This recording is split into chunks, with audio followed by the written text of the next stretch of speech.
what is the quality like of my communion with God? At times, to be honest, it seems kind of low, kind of shallow. And I'm reminded when I think of this, I'm reminded of our sister Beverly Hall, who some probably know or knew. She passed away. She went to be with the Lord about 4 or 5 years ago. But I recall a time, maybe 7 or so years ago, when we were at a family camp out west here. It's called Stillwater's Camp, and it's in the state of Oregon. But I remember one morning we had a little one, and one of our young children woke up especially early, so I took that child out and we went down to the main lodge. And when I stepped into the lodge, there was one other person in there, and it was our sister Bev Hall, and she was spending her quiet time with the Lord. And I remember as a young, very young person, I had never seen anything like that before.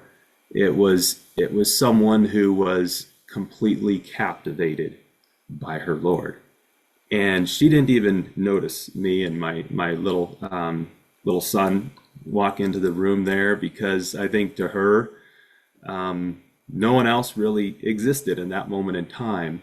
The Lord had all her attention. She was spending time in communion with her Lord and her God.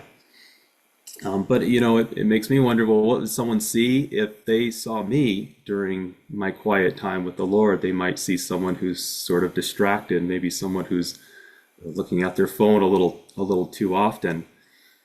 We know what it's like to have a conversation with someone, and then you get the feeling that they'd rather be talking with someone else. And while they're talking with you, they break off and just go and engage with somebody else, and it leaves you feeling, a little less less valued, if you could put it that way.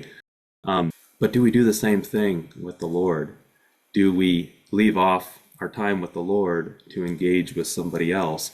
And I know that sometimes things come up. I'm a parent, and sometimes our little ones have needs, and those needs need to be tended to.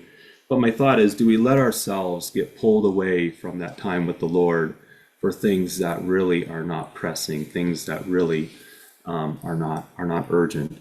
So my thought here is in reading these verses is that a spiritual person really has that time set aside for communing with the Lord, and it's a time that they guard.